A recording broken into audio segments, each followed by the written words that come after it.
성공하라고 키운 건데 왜 자꾸 멀어지는 걸까요? 무언가 더 해줘야 하는지 아니면 그만둬야 하는지 자꾸 망설여지는 날들이 많아졌습니다. 부처님께서는 말씀하셨습니다. 사랑에 머물면 연민이 되고 두려움에 머물면 집착이 되느니라. 이제 사랑과 두려움 사이에 선 우리 마음을 천천히 들여다보려 합니다. 아이를 처음 품었을 때 우리는 성공을 바라지 않았습니다. 그저 건강하기를, 행복하기를, 조금 더 웃고 조금 덜 아프기를 바랐을 뿐입니다.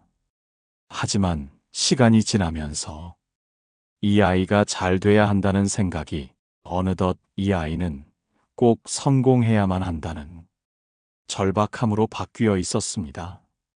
그때부터 우리는 조언이라는 이름으로 경로를 정해주고 도움이라는 명목으로 선택을 좁혔고 관심이라는 이유로 지켜보는 눈빛을 거두지 않았습니다. 아이의 하루하루는 우리의 불안으로 덧칠되어 갔습니다. 혹시 지금 그대도 조용히 아이를 위하는 마음으로 하루에도 몇 번씩 검색을 하고 다른 부모들과 비교하며 속을 끓이고 있지 않으신가요? 그대의 마음이 약해서가 아닙니다. 그만큼 사랑했기 때문입니다. 그런데요, 그 사랑이 너무 커지면 아이에게 짐이 되기도 한다는 걸 우리는 너무 늦게야 알게 됩니다. 부처님께서는 자비는 흐르는 물과 같아야 한다 하셨습니다. 멈추지 않되 길을 막지도 않는다고 아이의 앞날이 걱정되어 자꾸만 손이 나가는 마음, 그 마음이 어떤 두려움에서 비롯되었는지 먼저 자신에게 물어보아야 합니다. 혹시 아이의 실패가 나의 실패처럼 느껴져서 아이의 길이 나의 삶을 반영하는 것처럼 여겨져서 그래서 더 애가 타는 것은 아닌지. 사랑은 때로 두려움의 얼굴로 다가옵니다. 이 아이가 나처럼 고생하지 않았으면, 내가 못 이룬 걸 이 아이는 꼭 이뤘으면, 그런 간절함 속엔 아직 치유되지 못한 내 상처도 함께 담겨 있지요. 그러니 아이를 위한 첫 번째 행동은 내 안의 두려움을 바라보는 일입니다. 성공은 방향이 아니라 과정입니다.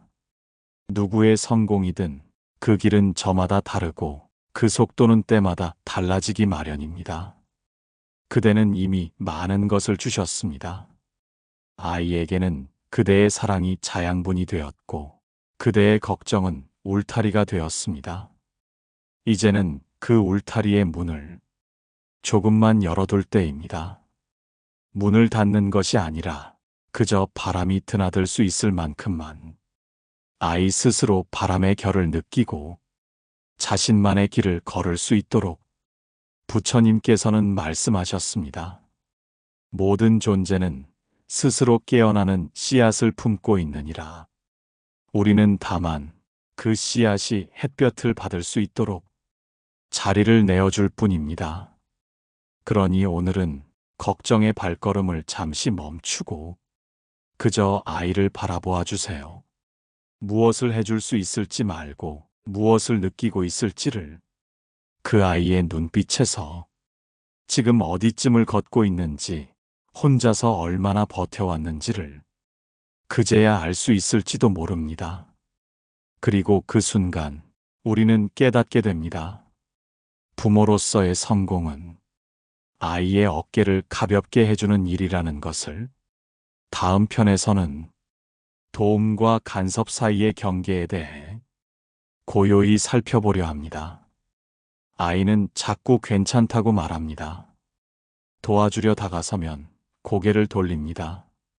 말을 아끼는 그 뒷모습이 왠지 나를 탓하는 것 같아 서운하기도 했습니다. 하지만 부처님께서는 말씀하셨습니다. 도움은 내어주며 간섭은 움켜쥐미니라. 내가 건넨 손이 무엇을 쥐고 있었는지를 돌아보라 하셨습니다. 부모는 자식이 넘어지는 걸 그냥 볼 수 없습니다. 돌부리에 걸려 다칠까? 함정에 빠질까? 뒤처질까? 아니면 내가 겪었던 그 아픔을 다시 반복하게 될까봐. 그렇게 마음이 조급해질수록 우리는 조금 더 가까이 다가갑니다. 학교 생활은 어떤지, 친구들은 괜찮은지, 공부는 왜 이런지, 진로는 생각하고 있는지. 물론 사랑이었습니다. 하지만 그 사랑은 말끝마다 불안이 실린 지침서 같은 말들이었습니다. 내 미래를 생각해야지. 이제는 정신 좀 차릴 때야. 엄마가 이렇게 애쓰는 걸 너는 몰라. 그 말들이 아이의 마음에 남긴 흔적은 애정이 아니라 피로였습니다. 부처님께서는 자비를 행할 때 먼저 내가 누구를 위한 마음인지를 살피라 하셨습니다. 도움은 상대의 필요를 헤아리는 것이고 간섭은 내 기준을 덧씌우는 것입니다. 지금 내가 하려는 말, 내가 해주려는 행동이 아이를 위한 것인지 나의 안심을 위한 것인지 그 경계를 조용히 비추어 보아야 합니다. 아이에게는 자기만의 시간이 필요합니다. 실수할 자유, 방황할 권리, 망설일 수 있는 여유. 우리가 해줄 수 있는 것은 그 시간을 지켜주는 일입니다. 묻지 않고 기다리는 인내, 비난하지 않고 믿어주는 고요. 어느 날 아이가 무너지듯 털어놓을 때 우리는 말하지 않아야 합니다. 내가 그럴 줄 알았다. 그때 내 말 들었어야지. 그 말은 이미 우리의 도움을 닫아버리는 문장이 됩니다. 부처님께서는 침묵의 힘을 아셨습니다. 때로 말보다 깊은 치유는 그저 함께 있는 침묵에서 비롯된다고 하셨습니다. 아이의 말없는 싸움 앞에 우리의 침묵은 동행이 되어줍니다. 그 침묵 안에서 비로소 아이는 도움받는 것이 아니라 스스로 해낼 수 있는 존재임을 느끼게 됩니다. 그리고 그것이야말로 부모가 줄 수 있는 가장 큰 힘 아닐까요? 오늘도 그 아이는 한 뼘 더 자라고 있습니다. 보이지 않아도, 느껴지지 않아도 자기만의 속도로, 자기만의 방식으로, 그러니 도우려는 마음이 들 때마다 한 번쯤 물어보시길 바랍니다. 이건 그 아이가 바라는 방식일까? 그리고 기다려 주시길. 그 아이가 내민 손 안에 진짜 필요가 담길 때까지. 다음 편에서는 비교와 기대의 그림자가 아이의 마음에 어떤 상처를 남기는지 천천히 함께 살펴보겠습니다. 다른 집에는 벌써 합격했대. 걔는 밤새 공부했다더라. 무심코 던진 말이 그 아이 마음 속에 어떤 돌멩이로 남았는지 우리는 알지 못합니다. 부처님께서는 말씀하셨습니다. 비교는 무명의 그림자요. 기대는 고통의 씨앗이니라. 무심함 속에서 시작된 바람이 자식을 조용히 무너뜨릴 수도 있습니다. 처음엔 그저 자극을 주고 싶었습니다. 어떤 부모는 그렇게 하더라. 누군가는 그렇게 해서 성공했더라. 그래서 조금은 밀어붙이고 조금은 흔들어서라도 앞으로 나아가게 하고 싶었습니다. 하지만 시간이 지나면서 아이의 눈빛은 자꾸만 어두워졌고 말수는 줄었고 마주 앉아도 대화는 자꾸만 흘러만 갔습니다. 우리는 몰랐습니다. 비교는 칭찬의 얼굴을 하고 시작되지만 결국 그 아이에 있는 그대로를 부정하게 만든다는 걸. 너는 왜 그것밖에 안 돼? 형은 저 나이 때 벌써 했어. 너도 좀 그 애처럼 해봐. 이런 말들이 쌓이면 아이는 더 이상 나를 중심에 두지 못합니다. 타인의 기준에 맞춰진 가면 같은 자아만 남게 됩니다. 그 아이는 스스로에게 묻습니다. 나는 나로서 괜찮은가? 나는 누군가의 자랑이 될 수 있는 사람인가? 내가 가고 싶은 길은 왜 칭찬받지 못하는가? 기대도 마찬가지입니다. 우리가 아이를 향해 가지는 기대는 처음엔 응원이었지만 어느 순간 무거운 짐이 되어 아이의 어깨를 짓누르게 됩니다. 특히 말하지 않은 기대는 더 위험합니다. 이 정도는 알겠지. 이건 당연히 해야지. 설마 저런 선택을 하진 않겠지. 아이 입장에서는 그 침묵 속에서 끊임없는 눈치를 읽으며 자신을 숨겨야만 했습니다. 부처님께서는 기대를 놓는 것은 사랑을 포기하는 것이 아니라 진정한 이해로 나아가는 길이라 하셨습니다. 기대 대신 이해를, 비교 대신 존중을 우리가 조금씩 연습해 볼 수 있다면 아이도 스스로의 삶을 부끄러워하지 않을 수 있습니다. 세상의 기준은 너무 쉽게 말합니다. 몇 등을 했는지, 무슨 대학에 갔는지, 얼마나 빨리 앞서갔는지. 하지만 부처님께서는 진정한 성공은 깨어있는 삶이라 하셨습니다. 자신의 삶을 알고 자신의 마음을 아는 것, 그리하여 자기 길을 선택할 수 있는 것, 아이에게 그런 눈을 갖게 해주는 것이 부모의 진짜 역할이 아닐까요? 그 아이는 비교의 저울이 아닌 이해의 시선 속에서 조금씩 자라나고 있습니다. 오늘은 다른 아이의 이름을 떠올리기보다 지금 내 아이의 하루를 들여다보는 날이 되었으면 합니다. 그 아이가 이룬 작은 일 하나, 그 아이가 감당한 고단한 마음 하나, 그것을 인정해주고 그 자리에서 고맙다고 말해주는 일, 그 말 한마디가 그 아이를 세우는 사랑이 될 것입니다. 다음 편에서는 자기 삶을 살 수 있도록 놓아주는 용기를 함께 이야기해 보겠습니다. 아이를 키운다는 건 결국 언젠가 놓아주는 일이라는 걸 머리로는 알면서도 막상 그 순간이 오면 손끝이 자꾸 망설입니다. 부처님께서는 말씀하셨습니다. 붙잡음은 고통을 낳고 놓음은 지혜를 열어주느니라. 진짜 사랑은 내 뜻이 아니라 그 아이 삶의 흐름을 믿어주는 것입니다. 처음 아이를 안았을 때 우리는 생명을 품은 경이로움에 울었습니다. 이 아이를 위해서라면 무엇이든 할 수 있을 것 같았고 실제로 모든 것을 걸어 살았습니다. 그러니 지금 이 아이가 나와 다른 선택을 하려 할 때 우리는 당연히 불안해집니다. 그건 너무 위험하지 않을까? 지금은 때가 아니지 않을까? 나중에 후회하면 어쩌려고?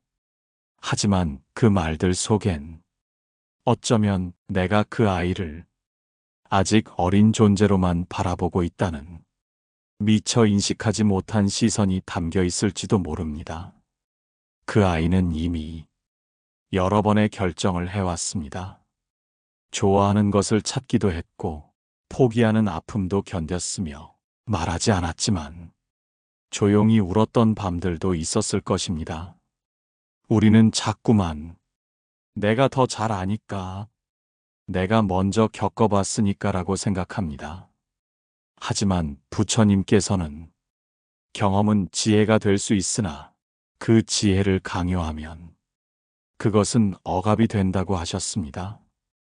아이에게 필요한 것은 경험을 대신해주는 부모가 아니라 경험을 견딜 수 있도록 곁을 지켜주는 부모입니다. 놓아준다는 건 무심함이 아닙니다. 그 아이가 가진 능력을 믿는 일입니다. 넘어질 걸 알면서도 일어설 힘이 있다고 인정하는 일입니다. 우리는 너무 오랫동안 무엇을 해줄까만 고민했습니다.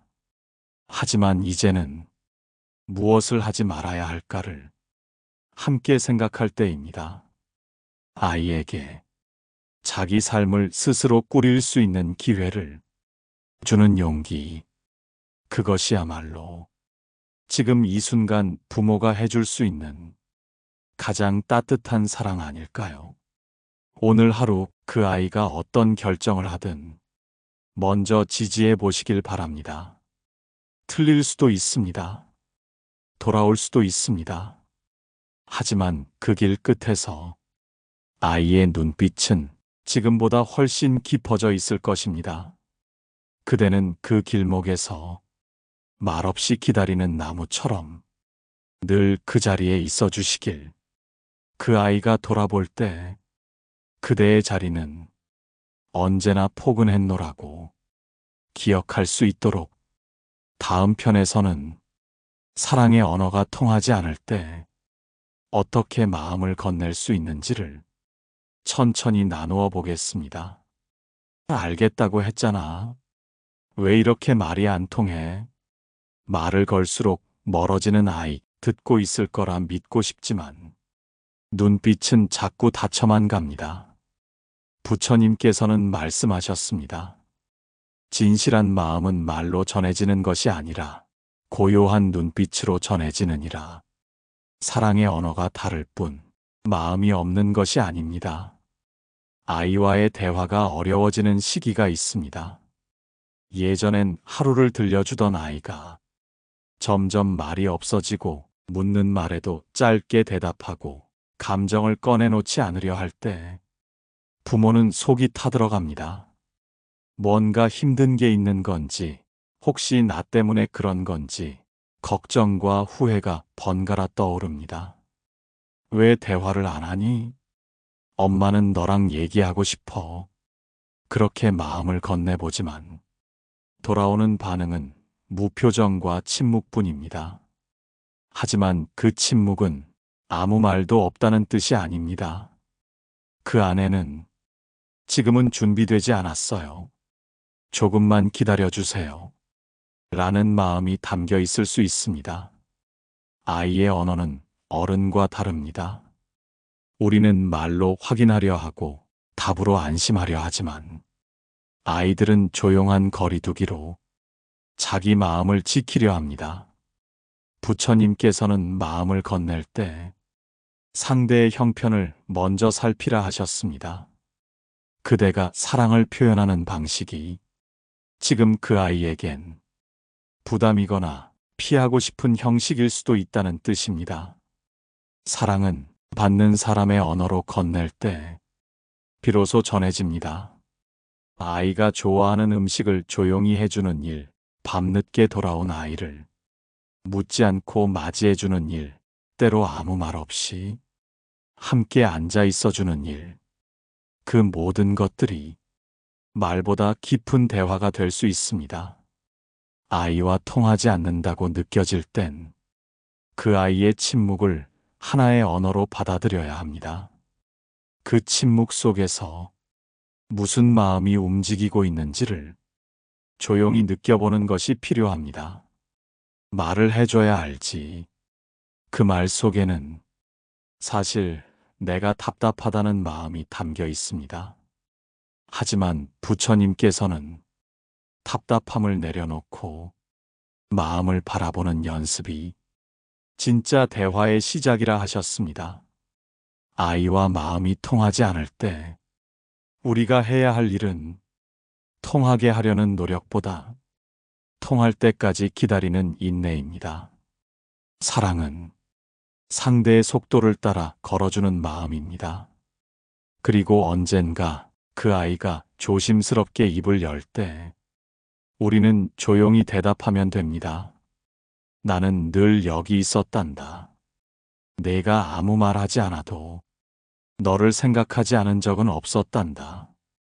그 한마디가 그 아이에게는 세상의 어떤 말보다 따뜻할 것입니다. 다음 편에서는 실패와 좌절을 겪은 자식을 대하는 법에 대해 부처님 말씀과 함께 살펴보겠습니다. 시험에 떨어졌다고, 면접에서 고개를 숙였다고 어깨가 푹 꺼진 아이가 방 안에서 좀처럼 나오질 않습니다. 무슨 말을 건네야 할지 몰라 문 앞에 멈춰선 그대에게 부처님께서는 이렇게 말씀하십니다. 실패는 죄가 아니요 좌절은 멈춤이 아니라 또 다른 시작의 문이니라. 자식이 무너지는 걸 지켜보는 일은 부모에게 가장 아픈 순간입니다. 도와주지 못한 죄책감, 어떤 위로도 닿지 않는 허탈함, 그리고 나도 모르게 스치는 한마디. 왜 저렇게밖에 못했을까? 하지만 그 한마디는 이미 쓰러져 있는 아이에게 또 다른 무게가 되어 다시 일어설 힘조차 앗아갈 수 있습니다. 우리는 종종 결과로 아이를 판단하곤 합니다. 성공했다, 실패했다, 잘했다, 못했다라는 말로 한순간의 모습으로 그 아이 전체를 말하려 합니다. 하지만 부처님께서는 모든 존재는 변화하는 흐름이라 하셨습니다. 지금의 고꾸라짐이 그 아이의 전부가 아니며 넘어진 그 자리에서 깨어남이 시작될 수 있다고 하셨습니다. 그러니 아이가 실패했을 때 부모가 먼저 해야 할 일은 판단이 아니라 받아들임입니다. 괜찮아. 내가 잘못된 게 아니야. 이 말은 실패를 부정하는 말이 아닙니다. 그 실패에도 불구하고 너는 소중하다는 걸 다시 알려주는 말입니다. 아이에게 지금 필요한 건 원인을 묻는 말이 아니라 조용히 옆에 있어주는 시선입니다. 어떻게 하다가 그랬니? 보다는 많이 속상했겠다. 그 한마디가 닫힌 마음의 문을 조금은 열게 만들어줍니다. 부처님께서는 고통 중에도 배움이 깃든다고 하셨습니다. 그 아이는 실패를 통해 자신을 알게 될 것입니다.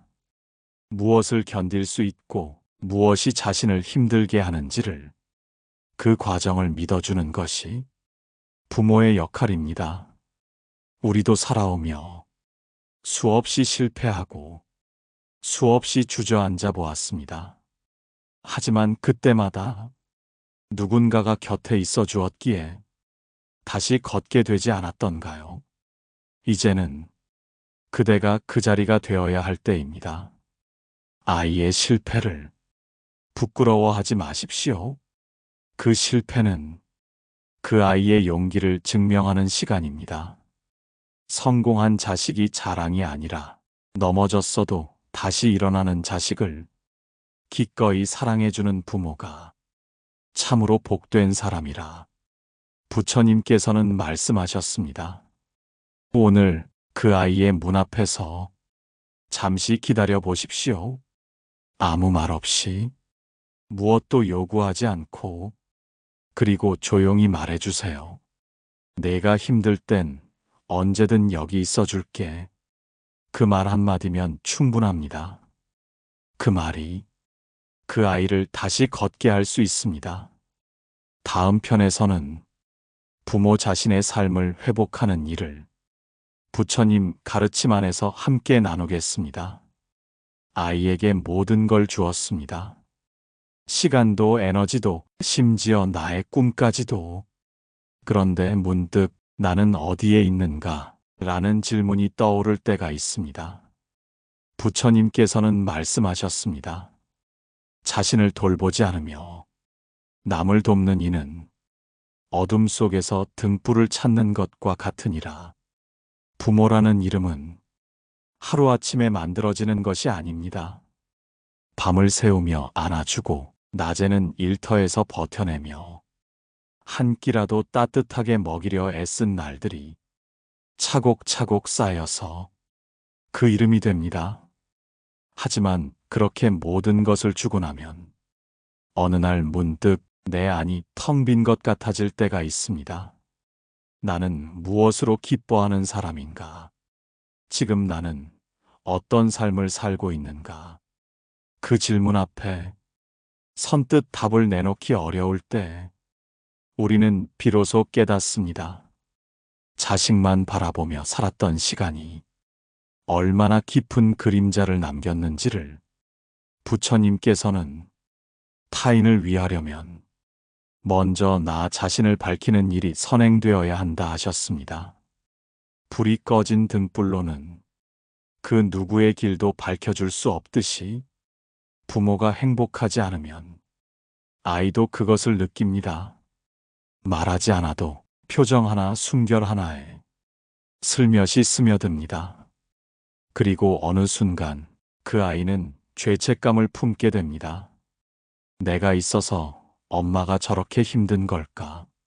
내가 더 잘해야 아빠가 웃을 수 있을까?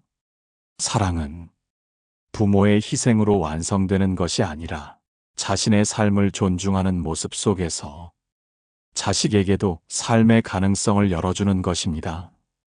이제는 그대 자신의 기쁨을 조금씩 회복해도 좋습니다.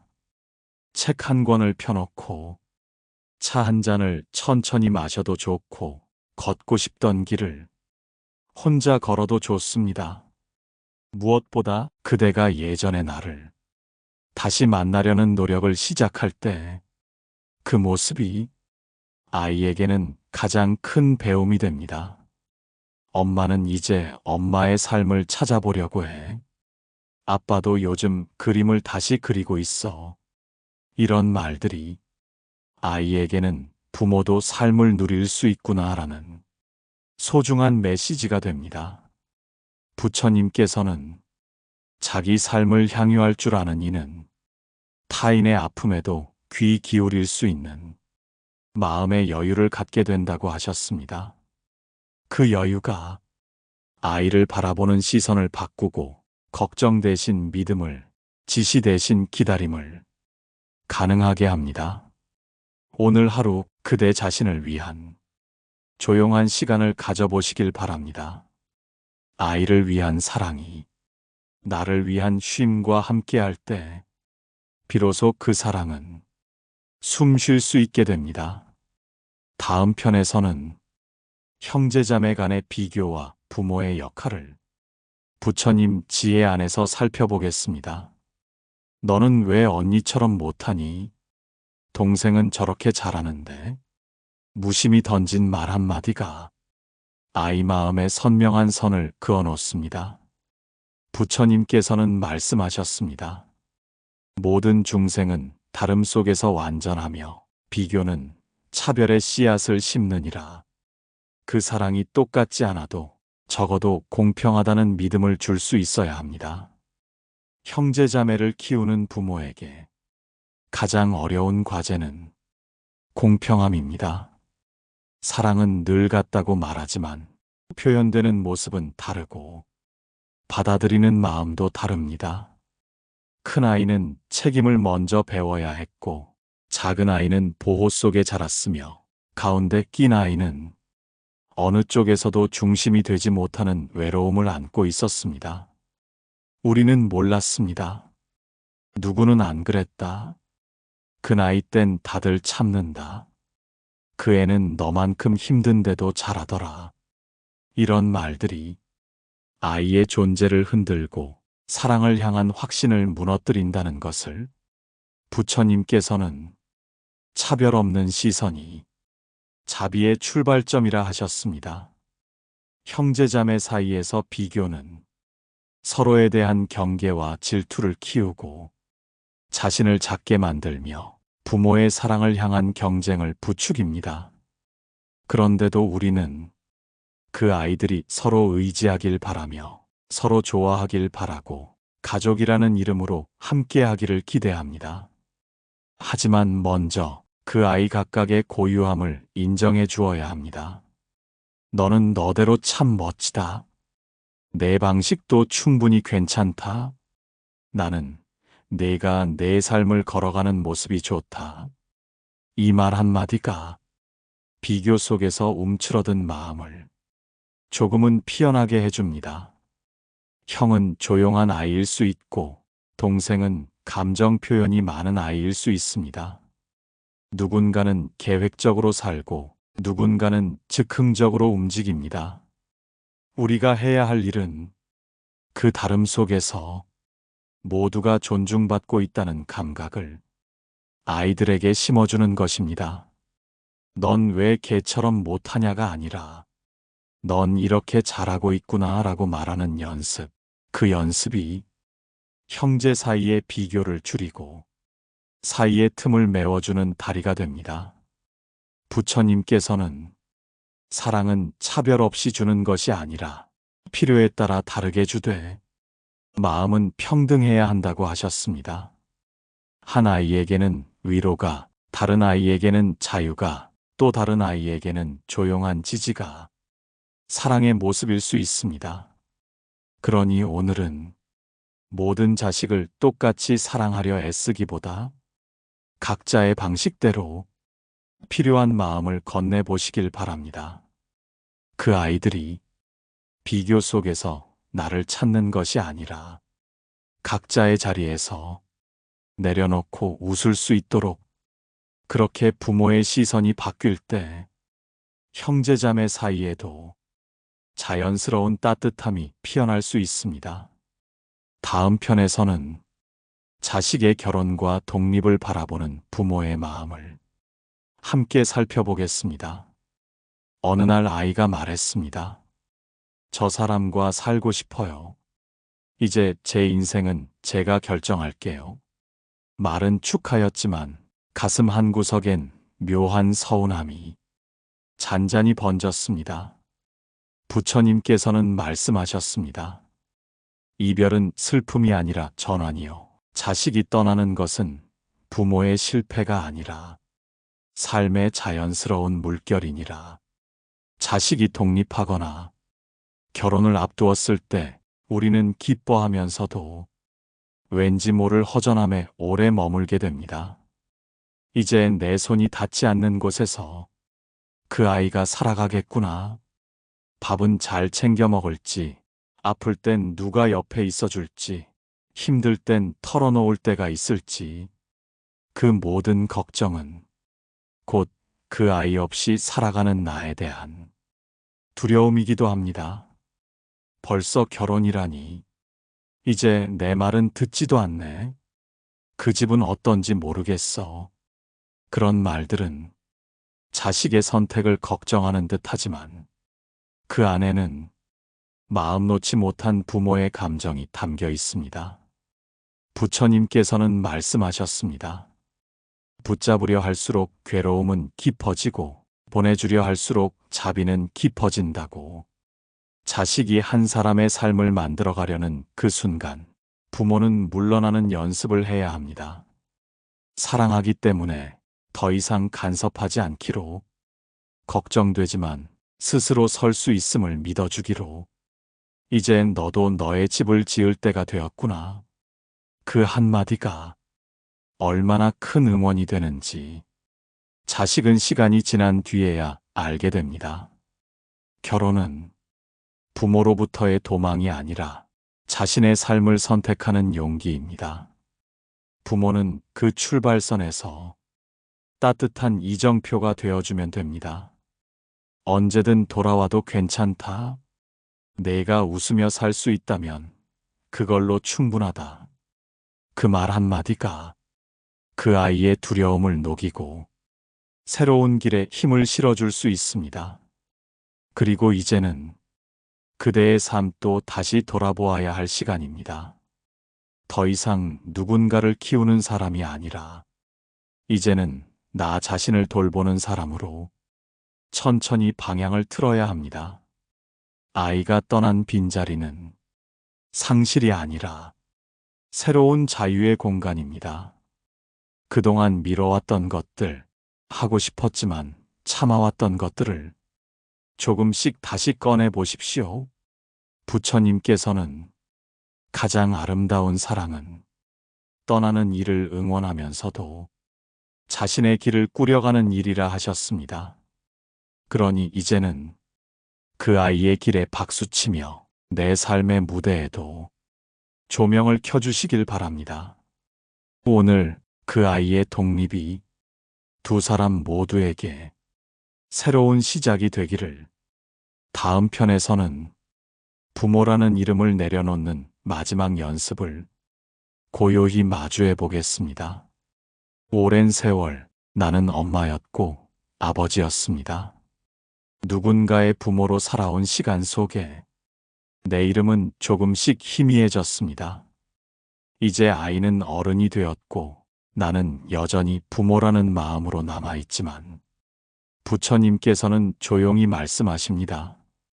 이름을 내려놓는 것은 역할의 끝이 아니라 관계의 새로운 시작이니라. 부모라는 단어는 어쩌면 가장 무거운 이름입니다. 누구보다 많이 사랑했고, 누구보다 많이 걱정했고, 누구보다 많이 희생해왔기에. 그런데 이제는 그 이름을 조금씩 놓아야 하는 시기가 다가옵니다. 아이는 혼자 살아가고 있고, 어떤 결정도 더 이상 상의하지 않고, 가끔은 내가 모르는 일로 기뻐하고 슬퍼하고 때로는 상처받기도 합니다. 그 모습을 보면서 우리는 생각합니다. 나는 이제 무엇이 되어야 할까? 부처님께서는 삶은 늘 변하고 관계 또한 그 흐름에 따라 모양을 바꾸어야 한다 하셨습니다. 부모라는 자리는 결코 사라지는 것이 아니라 형태를 달리하며 또 다른 사랑으로 이어져야 합니다. 이제는 가르치는 사람이 아니라 지켜보는 사람으로 무언가를 해주는 존재가 아니라 언제든 돌아올 수 있는 자리로 그렇게 역할을 바꾸는 것이 부모됨의 마지막 연습입니다. 예전에는 매 끼니를 챙기고 성적을 걱정하고 앞날을 계획해주던 사람이었다면 이제는 그 아이의 선택을 믿고 결과를 함께 감내하며 때로는 아무 말 없이도 깊은 신뢰를 보내는 사람이 되어야 합니다. 부처님께서는 집착을 놓는 자리에 비로소 진정한 자비가 깃든다고 하셨습니다. 그 말은 이제 내 아이라는 생각을 내려놓고 하나의 인생을 사는 존재로서 마주보는 연습을 하라는 뜻이기도 합니다. 그리고 그 연습은 결코 상실이 아니라 서로를 더욱 편안하게 만드는 자유의 문입니다. 우리는 여전히 아이를 사랑할 수 있습니다. 다만 그 사랑이 무언가를 쥔 손이 아니라 비워낸 손으로 전해지기를. 그 손 안에 무엇도 담기지 않았지만 어떤 순간에도 내밀 수 있고 어떤 말도 필요 없는 조용하고도 단단한 사랑이 깃들기를. 이제는 나의 삶을 살 때입니다. 부모라는 이름으로 시작했지만 그 안에 감추었던 나의 기쁨, 나의 꿈, 나의 여백을 하나하나 다시 펼쳐볼 시간입니다. 부처님께서는 그대 자신에게 향하는 자비야말로 세상에 흘릴 수 있는 가장 깊은 연민이라 하셨습니다. 이제 그대는 자식이 아닌 자신에게도 따뜻한 마음을 건네시길. 그대의 삶 또한 존귀하다는 사실을 잊지 마시길. 그리고 언제 어디서든 아이가 돌아볼 때 그대는 여전히 그 자리에 있는 사람으로 남아주시길 바랍니다. 고맙습니다. 10편의 이야기 동안 함께 해주셔서 참 고맙습니다. 우리는 모두 사랑이라는 이유로 때때로 흔들리고 부모라는 이름 아래 자신을 잊기도 합니다. 하지만 부처님께서는 말씀하셨습니다. 모든 존재는 완전한 가능성을 지닌 채 태어나며 부모 또한 스스로를 돌보는 연습이 필요하다고. 이 시리즈가 그대에게 작은 숨, 따뜻한 위로, 그리고 새로운 눈길이 되어 주었다면 그것만으로도 저는 감사할 따름입니다. 더 많은 분들에게 이 고요한 마음이 닿을 수 있도록 구독과 좋아요, 그리고 짧은 댓글 한 줄 남겨주시면 정말 큰 힘이 됩니다. 다음 이야기에서 다시 만나기를 기도합니다. 고요히, 따뜻히, 평안히 머무르시기를.